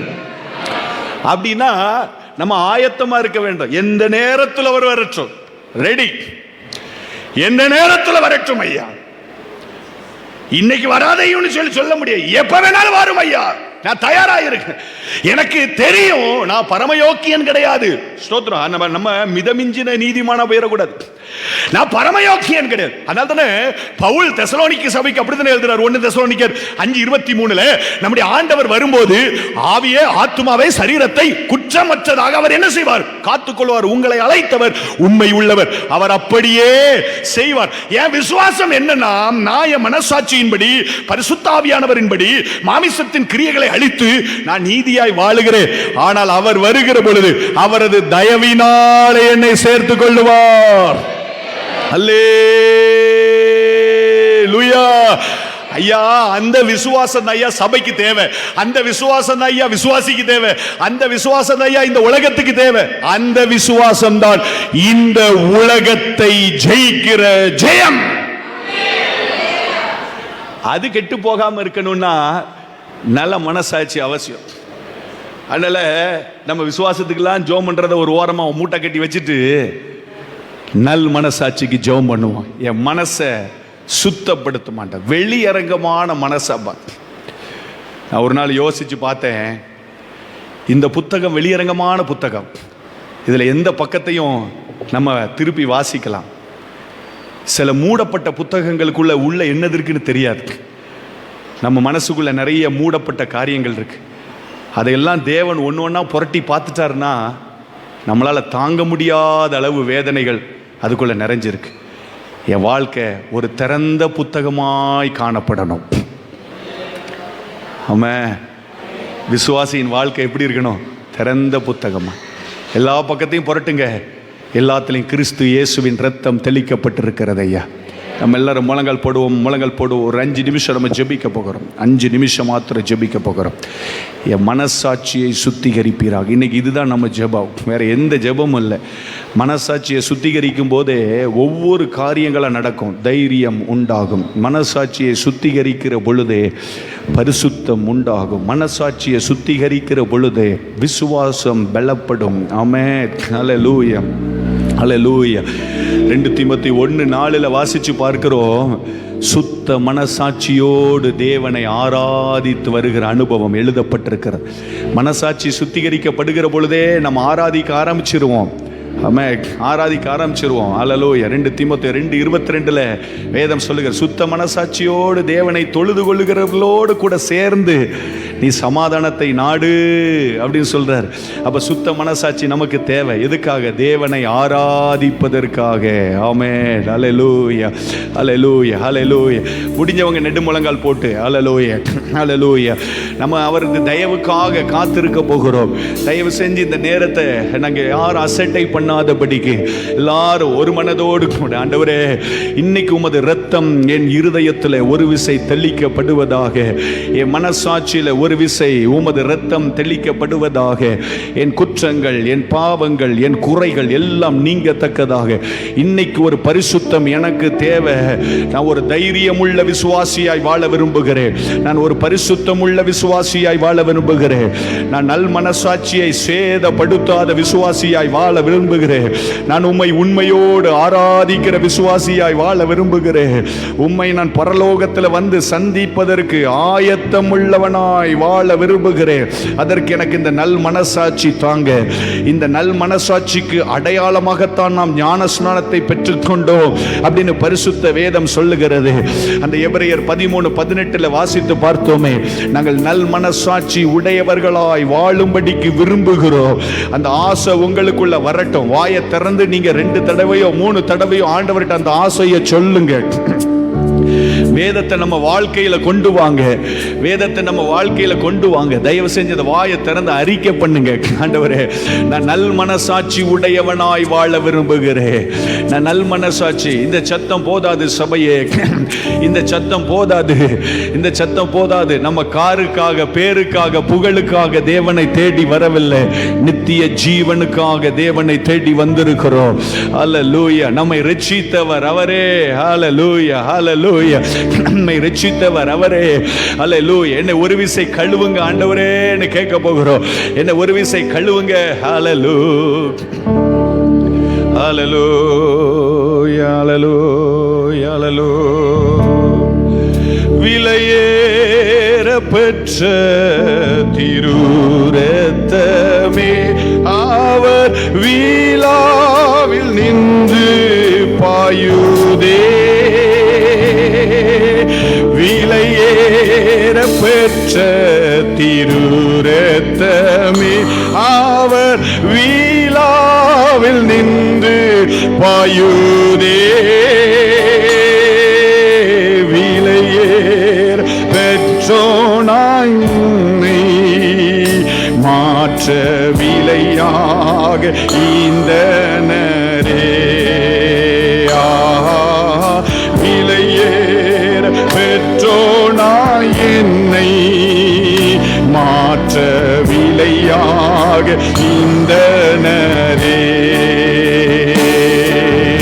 பொன்வெள்ளியோ மண்ணின் வாழ்வோ யுவன்பிற் இணையாகுவோ. அன்னையிலும் அன்பு வைத்து நம் ஜீவனை ஈந்தாரே. அன்னையின் அப்படியே ஒப்பு கொடுப்போம். நம்மை ஒப்பு கொடுப்போம். நாம தம் ஜீவனை ஈந்தாரே. விலையேற பெற்ற திருரத்தமே அவர் வீலாவில் நின்று பாயுதே. விலையேற பெற்ற திருரத்தமே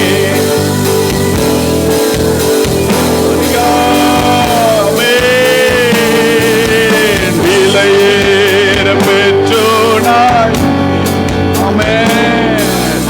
விலையாக இந்த நரே.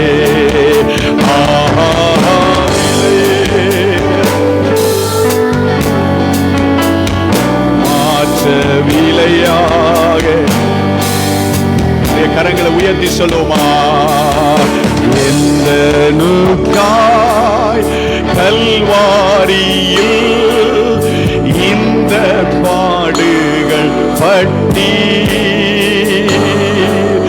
தந்தையே உன் அன்பினையே சிந்தித்து சேவை செய்வேன். இப்ப அப்படியே கைகளை உயர்த்தி, ஆண்டவரே உங்க இரத்தம் என்னை ஒரு விசை நீங்க பலப்படுத்தி அனுப்புவதாக. உங்களால் எவ்வளவு ஆர்வத்தோடு ஜெபிக்க முடியுமோ, எவ்வளவு ஊக்கமாய் ஜெபிக்க முடியும், அப்படியே உங்க கைகள் நீட்டப்பட்டதாக. அன்றைக்கு அந்த ஆயக்காரன் வானத்தை நோக்கி பார்க்க துணிவில்லாமல், ஆனா அவன் இருதயத்திலிருந்து ஒரு வேதனையோடு, தேவனே என் மேல கிருபையா இரும் அப்படின்னு சொல்லி வேண்டிக் கொண்டானே. இன்றைக்கு அதே போல ஒரு ஜெபம் நம்முடைய சபையிலிருந்து எழும்புவதாக. தேவனே எனக்கு நல் மனசாட்சி உண்டாகத்தக்கதாக இப்பொழுது உமது விலையேற பெற்ற இரத்தம் செத்த கிரியைகளற, செத்த கிரியைகளற, செத்த கிரியைகளற. அல்லேலூயா, அல்லேலூயா. வாயை திறந்து நீங்க ஜெபிக்க ஜெபிக்க ஜெபிக்க உங்கள் இருதயத்திற்குள்ளே கர்த்தரின் விலையேற பெற்ற வல்லமை இறங்கி வந்து கொண்டிருக்கிறது. கர்த்தரின் விலையேற பெற்ற வல்லமை. வாலிப தம்பிமார் கேளுங்க, வாலிப தம்பிமார் கேளுங்க, அம்மாமார் கேளுங்க, ஐயாமார் கேளுங்க, சபையை கேளு. ஸ்தோத்திரம். நீ இந்த உலகத்திற்கு உரியவன் அல்ல, நீ தேவனது பிள்ளை. நீ தேவனின் மகத்துவங்களை சொல்லி வரும்படிக்கு அழைக்கப்பட்டவன். நீ தேவனது வல்லமையை இந்த உலகத்தில் கொண்டு வரும்படிக்கு பிரதிஷ்டை பண்ணப்பட்டவன். தேவ வாக்குத்தத்தங்கள் உனக்கு உண்டு, தீர்க்க தரிசனங்கள் உனக்கு உண்டு. ஓஹோ, தேவன் உனக்கு மேல வச்சிருக்கிற திட்டங்கள் உண்டு. அவைகள் இந்த உலகத்தில் நிறைவேறட்டும், நிறைவேறட்டும், நிறைவேறட்டும். அதற்காக அந்த இரத்தம் உன்னை சுத்திகரிப்பதற்காக உலகத்தின் கிரியைகள், மாமிசத்தின் கிரியைகள், உலகத்தின் மாயங்கள் எல்லாம் இப்பொழுது அகன்று போவதாக ஒரு தைரியத்தை அந்த இரத்தம் உனக்கு கொடுப்பதாக. அல்லேலூயா, அல்லேலூயா. வாயை திறந்து கேளுங்க. கேட்கிறவன் எவனும் பெற்றுக் கொள்ளுகிறான். நித்திய ஜீவனுக்கு பங்குடையவனாய் நான் மாற வேண்டும் என்ற விசுவாசம் உடையவனாய் இன்றைக்கு நீங்கள் கேட்பீர்கள் என்றால் ஒரு தைரியத்தை உனக்கு அந்த இரத்தம் தருகிறது. அவருடைய இரத்தத்தினாலே நமக்கு தைரியம் உண்டாயிருக்கிறது. அந்த ஜீவன் உள்ள மார்க்கத்தின் வழியாக பிரவேசிப்பதற்கு அந்த இரத்தம் நம்மை பலப்படுத்துகிறது. அல்லேலூயா, அல்லேலூயா. பாவத்தின் கிரியைகளை வெறுப்பதற்காக அந்த இரத்தம் நமக்கு உதவி செய்கிறது. ஐயா, உன் விசுவாசம் தளர்ந்து போகாது, உன் விசுவாசம் உடைஞ்சு போகாது. ஏனென்றால் அந்த இரத்தம் உன் விசுவாசத்தை கட்டி எழுப்பும். எத்தனை பேர் இன்னைக்கு நீங்க ஜெபித்து நீங்கள் பெற்றுக்கொள்ள போகிறீர்கள்?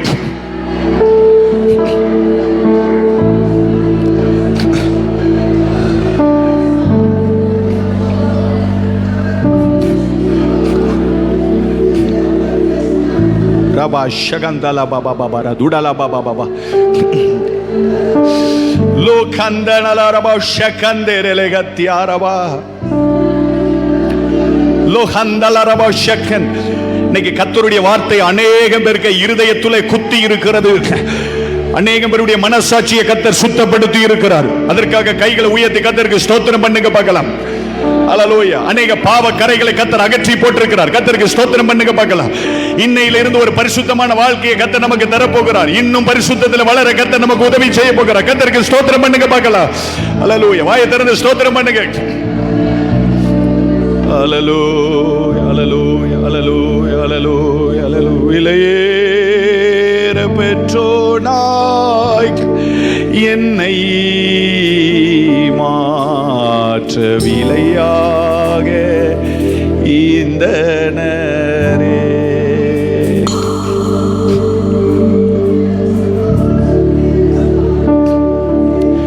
மகா பரிசுத்தமும் கிருபையும் இரக்கமும் நிறைந்த எங்கள் நல்ல தகப்பனே, இந்த அருமையான காலை ஆராதனை வேலைக்காக நாங்கள் உமக்கு நன்றி செலுத்துகிறோம்.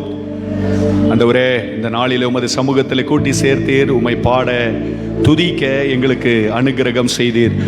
உமது பிரசன்னத்தை அனுபவிக்க எங்களுக்கு உதவி செய்தீர். அதற்காக ஸ்தோத்திரம். நல்ல ஜீவ வசனங்களை கேட்க எங்களுக்கு உதவி செய்தீர். கர்த்தாவே ஸ்தோத்திரம். நீர் எங்களை சியோனிலே பிறந்தான் என்று பேர் எழுதி வைத்திருக்கிற தயவுக்காக ஸ்தோத்திரம் செலுத்துகிறோம். எங்களுக்காக கைகளிலே கட்டப்படாத ஒரு நிலையான நகரத்தை நீர் எங்களுக்கு உண்டு பண்ணி கொண்டிருக்கிற தயவுக்காக ஸ்தோத்திரம். ஆண்டவரே, எங்கள் மனசாட்சி சுத்தமானதாய் காணப்படட்டும். ஆண்டவரே, உலகத்தோடு சேர்ந்து சேர்ந்து மழுங்கி போச்சு ஆண்டவரே. வேணாம் ஆண்டவரே, அந்த மழுங்கி போன அந்த மனசாட்சி எங்களுக்கு வேண்டாம். சுத்திகரிக்கப்பட்டதாய், உண்மை உள்ளதாய், நல் மனசாட்சி உடையதாய், விசுவாசத்தை காக்கிறதாய், தைரியமுடையதாய், எங்களை நிலைநிறுத்தத்தக்கதாக கர்த்தாவே சாட்சி கொடுக்கிறதாய், எங்களை கடிந்து கொள்ளுகிறதாய் அந்த மனசாட்சியை நீர் இன்னைக்கு சுத்திகரித்திருக்கிற தயவுக்காக ஸ்தோத்திரம். இன்னைக்கு காலை ஆராதனையில் பங்கெடுத்து ஒவ்வொரு பேரையும் பேர் பேராய், குடும்பம் குடும்பமாய் கர்த்தர் ஆசீர்வதிக்கும்படியாய் இயேசுவின் நாமத்தில் ஜெபிக்கிறேன். பெரியவர்கள், வாலிபர்கள், சிறு பிள்ளைகள் எல்லாருக்கும் மேலே தேவ கிருபை இருக்கட்டும். வசனம் ஆழமாய் இறங்கி கிரியை செய்யட்டும். ஆமென். வசனம் 30, 60, 100 இயேசுவின் நாமத்திலே பலன் கொடுப்பதாக, இயேசுவின் நாமத்திலே பலன் கொடுப்பதாக, இயேசுவின் நாமத்திலே பலன் கொடுப்பதாக.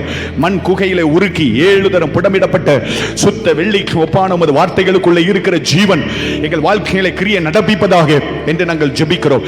வருகிற காலங்கள் பரிசுத்தத்திலே, நீதியிலே, அன்பிலே, தயவிலே ஆண்டவரே உம்முடைய கிருபையிலே நாங்கள் வளர்ந்து வருக கர்த்தர் அனுக்கிரகம் செய்தருளும். உம்முடைய பிள்ளைகள் கையிட்டு செய்கிற வேலைகள், தொழில்கள் எல்லாம் ஆசீர்வாதமாய் இருக்கட்டும். தேவ பாதுகாப்பு பிள்ளைகளுக்கு மேலே இருக்கட்டும். பிள்ளைகளின் போக்கிலும் மரத்திலும் தேவ கிருபை கூட இருக்கும்படியாக இயேசுவின் நாமத்தினால் ஜெபிக்கிறோம். ஆண்டவரே, சூழ்ந்து நிற்கிற பாவங்கள், பாரங்களை உதறி தள்ளுகிற ஒரு விசேஷித்த பெலனை கர்த்தர் எங்களுக்கு கட்டளையிட்டு இருக்கிற தயவுக்காக ஸ்தோத்திரம். தூர தேசத்தில் இருக்கிற சபையின் பிள்ளைகளை ஒவ்வொருவராக பேர் பேராக நினைக்கிறோம். ஆசீர்வதியும் கிருபைகளை மறைத்துக் கொள்ளும். எங்கள் தேசத்திற்காக ஜெபிக்கிறோம், எங்கள் பட்டணத்திற்காக ஜெபிக்கிறோம். தேவன் கிருபையாய் இருப்பீராக. வலது கைக்கும் இடது கைக்கும் வித்தியாசம் தெரியாத ஏராளமான ஜனங்கள் உண்டே கர்த்தாவே, அவர்களை எல்லாம் கர்த்தர் சந்திப்பீராக. இந்த கொள்ளை நோயின் பாதிப்பிலிருந்து ஜனங்களை விடுவிப்பீராக. விலகினப்பட்டிருக்கிற ஜனங்களை கர்த்தர் பலப்படுத்தும்படியாய் ஜெபிக்கிறோம். சுகப்படுத்துவீராக. உலகம் முழுவதிலும் இருக்கிற பரிசுத்தவான்களை கர்த்தர் பாதுகாத்துக் கொள்வீராக. சபைகளை பாதுகாத்துக் கொள்வீராக. உம்முடைய வருகைக்கு எங்களை ஆயத்தப்படுத்துவீராக. சபையில் உமது பிரசன்னம் எப்பொழுதும் நிறைந்திருப்பதாக நீர் மாத்திர வெளிப்பட்ட தயவுக்காக ஸ்தோத்திரம் செலுத்துகிறோம். எல்லா துதி கன மகிமை உங்களுக்கு தருகிறோம். இயேசு கிறிஸ்துவின் நாமத்தில் ஜெபிக்கிறோம் எங்கள் ஜீவன் உள்ள நல்ல பிதாவே.